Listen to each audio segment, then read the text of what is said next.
This week on Arts InSight, a new sound for silent classics. My role as a composer is to make this movie, first of all, dynamic.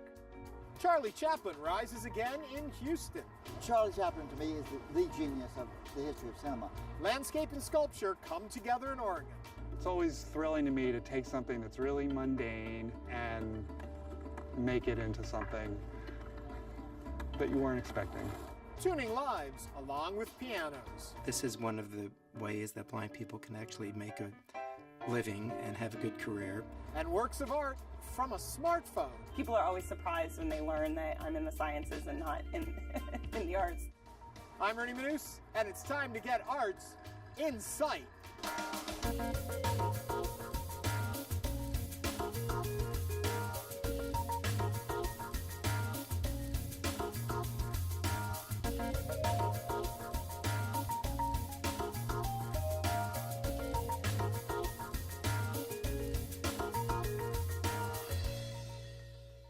Welcome to Arts InSight. I'm Ernie Manous. We're standing in the shadow of I-10 and the East Tex Freeway, where a silent film legend has a lot of people talking. David Adickes is the artist behind this massive statue of Charlie Chaplin, and he'll tell us why he created it in just a bit. Speaking of silent films, Houston Public Media recently screened two silent film classics, Chaplin's The Rink and Buster Keaton's The Boat. Now, as you're about to find out, the films had new scores composed by the winners of Houston Public Media's Silent Film Composer Contest.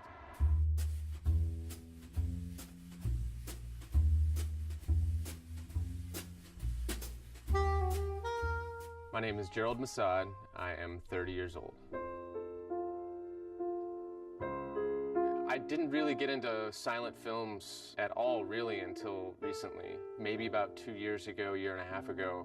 I thought it would be really cool to rewrite a score to a silent film. I worked with someone real close to me and worked on how to compose for movies in general, and not just silent movies. And that got me hooked. And then one summer I saw the posting, hey, there's a competition for silent film. I said, well, this is just right up my alley right now, isn't it? So here I am.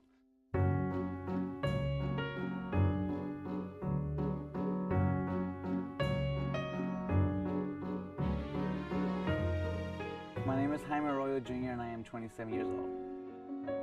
This has always been one of my biggest dreams, to do score for a film.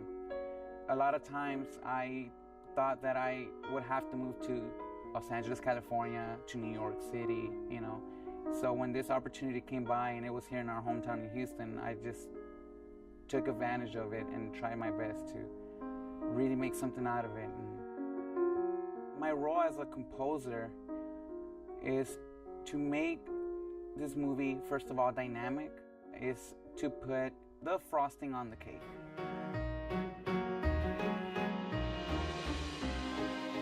What inspired me the most was the actual film. I watched the film a couple of times without the music. I started writing the music in my head. You know, I came up with the basic melody that you will hear throughout the film, and I feel like that melody really connected to the film. I used it various times with different emotions, with different dynamics. The music becomes another character in the story.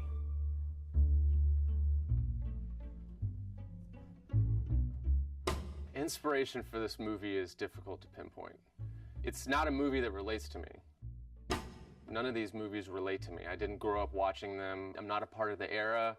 It's nothing that says, hey, Gerald, hey, this is your thing. What made this project difficult was to not prove to anybody else, but prove to myself that I'm capable of doing this. Because that's the hardest thing as a composer, is to say that whatever you're writing has worth or value. Because I can sit at home and I can play the piano or play my bass or play guitar or pick up whatever instrument and just have fun. But it doesn't mean anything until you connect with someone else. And that's the scariest part. That's the difficult part. You don't know if that one little motive you write is going to make somebody remember that for the rest of their life. You write, and then maybe, just maybe, someone will connect with you. Coming into this competition, I didn't have high expectations of even winning because, first of all, I found out about it maybe like a week and a half before. I took a couple of days and arranged it, and I turned it in just for the feeling of it. You know, I got to do music for a film, you know, but I wasn't coming in here expecting to win, so I was very surprised and, of course, very thankful and grateful for it, you know. That was a great experience. It was very challenging, but I feel like this is something that I can definitely do in the future. I've written stuff for my own recitals, I've written a full symphony, I've done a lot of stuff, but I've never been evaluated. It's always just been, I put out my works, it's for school, it's for this, it's for that, people like it, but now it's like there's something that says, hey, you actually can do something. Like you are okay at composing. You have some sort of talent, you know. Composing to me is opening up inside of me who I am. And it allows people to see what I'm thinking, how I'm feeling, what's happening in my life. Even though this is a set film, that it's more than that, because it's a conglomerate of my life as an experience.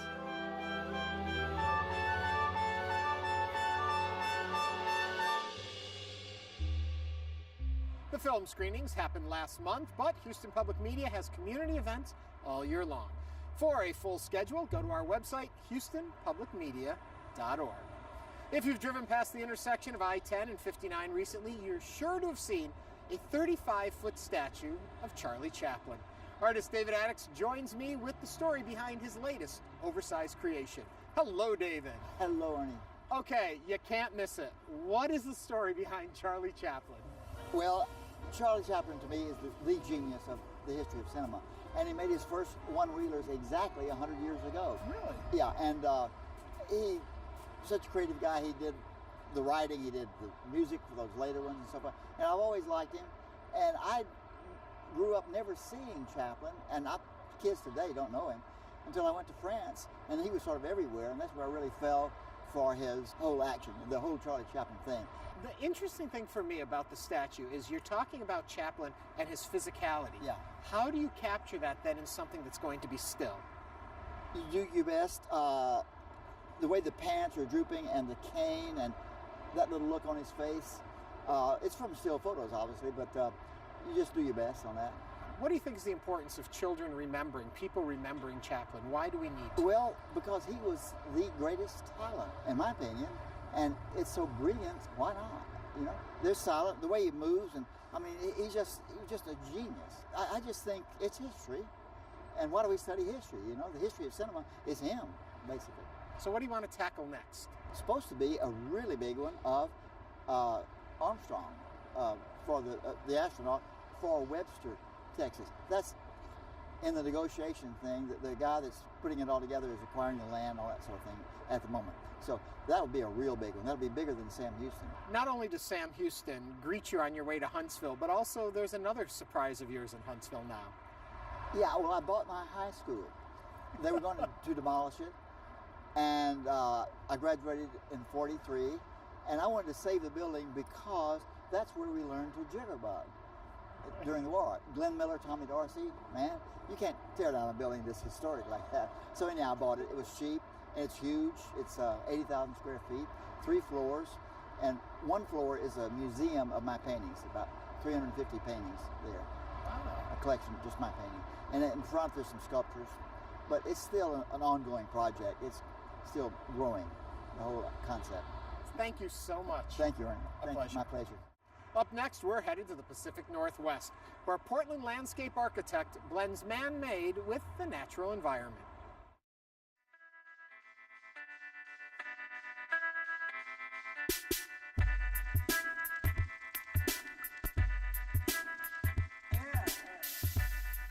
Well, I guess my work is somewhere on the spectrum between sculpture and landscape architecture, earthworks. It's not on a pedestal, and they tend not to be objects. They tend to be really knitted into their environment.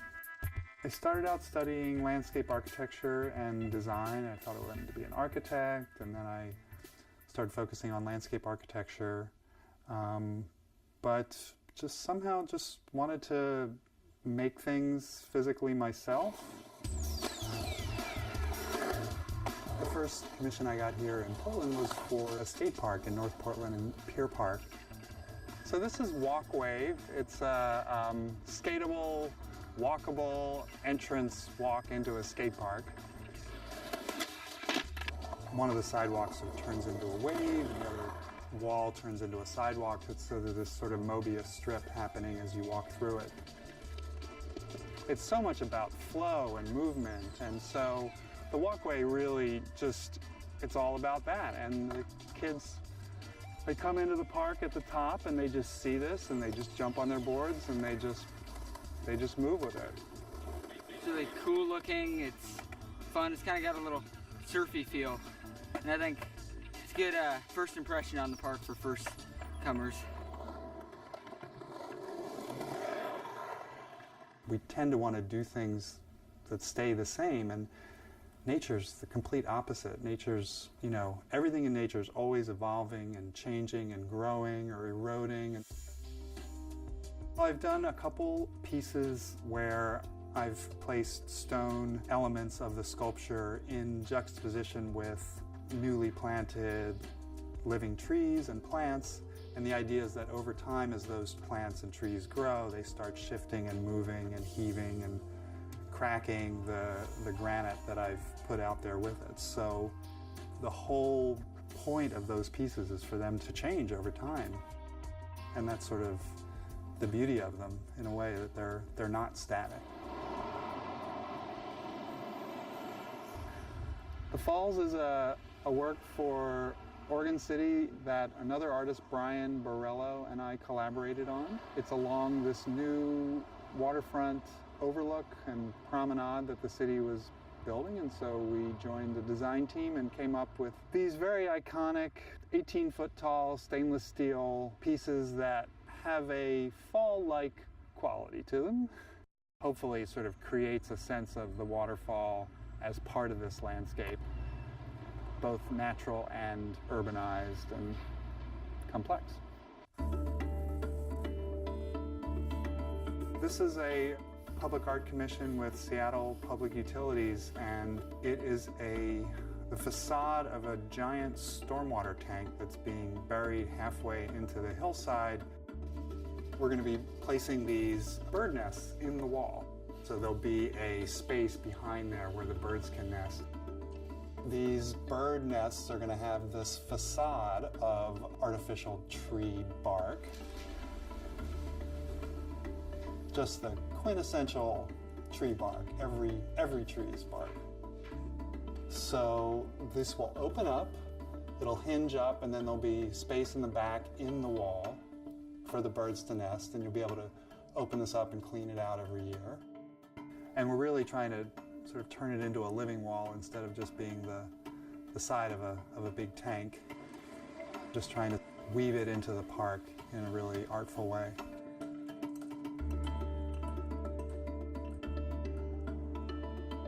It's always thrilling to me to take something that's really mundane, really, you know, that you take for granted, a sidewalk, and make it into something that you weren't expecting.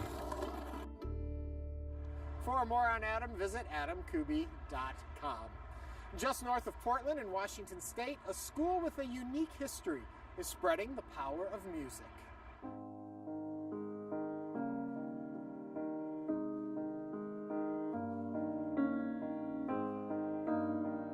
Dewald van Deventer was at university in South Africa when a friend tuned a piano he was playing. And I was just so amazed at how beautiful it sounded, I couldn't stop playing.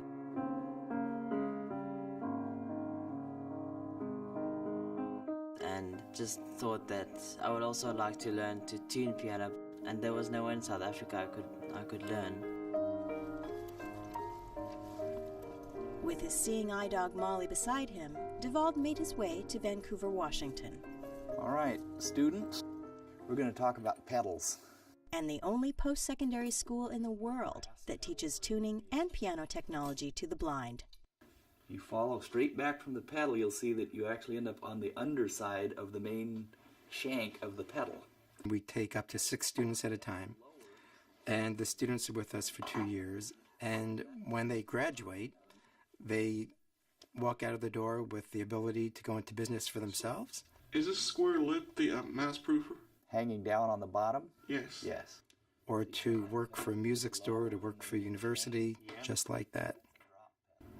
Jeff Land has been executive director of the School of Piano Technology for the Blind since 2011, but the school itself has a much longer history. It started way back in 1949, and at that time, the school was one of the vocational programs from Washington State School for the Blind, and they decided to do away with all the vocational programs. Emil Fries, who was the director of the piano technology part, said, you know, this is one of the ways that blind people can actually make a living and have a good career, and he took his life's earnings and opened up his own school. 70% of blind people are unemployed, and Emil knew that if a person can find a career that was financially rewarding and emotionally rewarding, that it was a great career. And that's what his mission really was, is to really help people find independence and self-actualization. Since 1949, more than 300 men and women have graduated from the program and gone on to become professional piano technologists. Okay, Devald, let's check out the back checking on this piano. They're perfectly aligned. You want to feel that? Go ahead and put your hands up there and try one yourself. Just play the key. There you go. Okay. And feel the back stop and the back check and make sure they're lined up. That one isn't to the right or the left. But first move it to the right at the top, right? Don Mitchell has been teaching at the school for 40 years and is himself a graduate. I call this guided experimentation. It's really nice to have a blind instructor. They tend to just explain things more richly to help you to understand how everything works. And piano work is a little bit difficult to understand. I would just barely move it to the left. You have this domino effect happening. Did you overdo it? Yeah, I'll just bend it to the right now. You know, while the hammer is traveling to the strings, then this happens. And then while that happens, another thing happens, another part goes and do its thing. So it's really difficult. Yeah, I think that's good. Except, what's happened? Now the B flat. And you have to think about it. In fact, some pianos have more than 10,000 different parts. Even with all the complexity, Devald has already come to know this piano quite intimately. This piano came in a few months ago from a customer who wanted restrung, and the next thing on my list in the curriculum was to restring a piano, so it doesn't sound great, but it needs more tuning.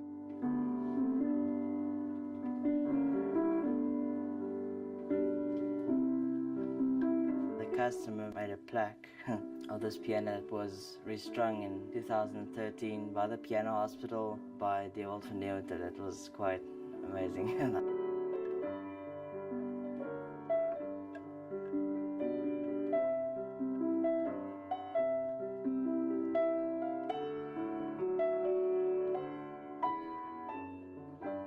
I've been blind almost 18 years. I was about 9 years old when they discovered there was something wrong with my eyes, and they found a brain tumor. So they had to do surgery, and they damaged or cut the optic nerves, I'm not sure what. And that's how I lost my sight.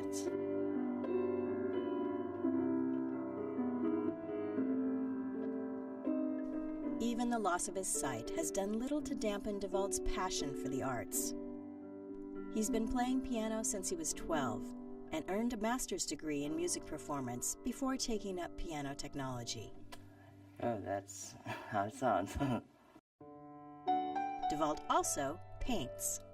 Chip J, Devald, you're painting with some blue paint. Okay, and give me your hand. Today, he's collaborating with Vancouver artist Michelle Venslick. I used to just paint when I could still see.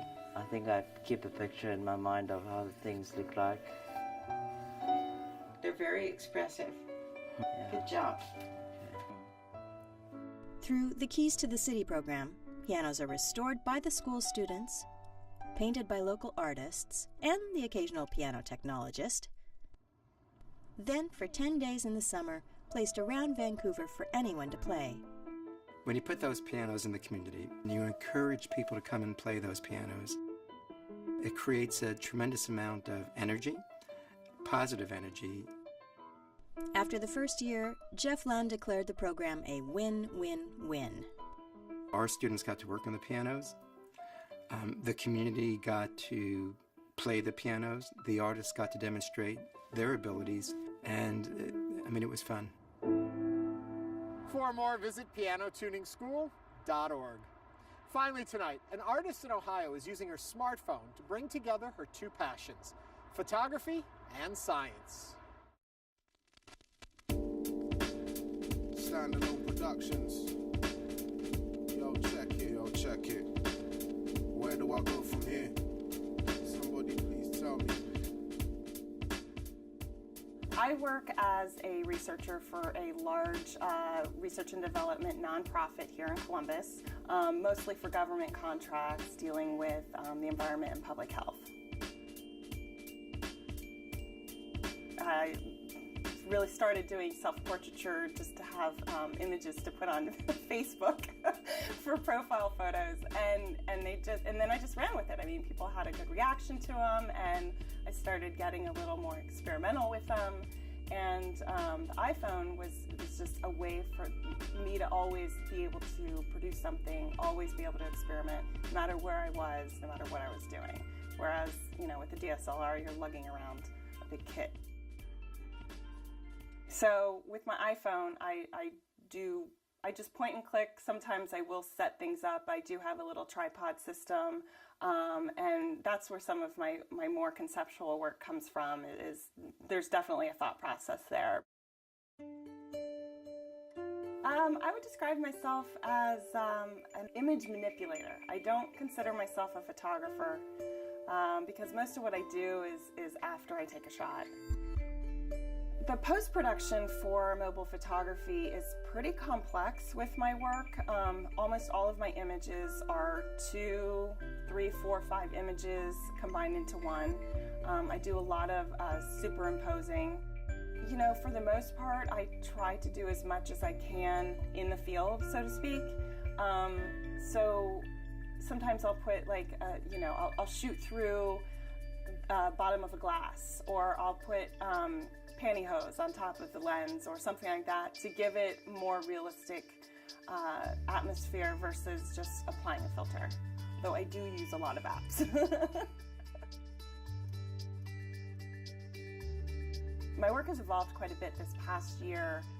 I was exploring new ways to display my artwork, and one of the things I've been doing lately is transferring images onto wood. And then that developed into taking scrap wood and creating these mechanical interactive pieces where I'm inviting the viewer to touch them, to play with them, to maybe pull on something to reveal a hidden image. If you really look at my work, if you know my work, it's actually a pretty straightforward evolution.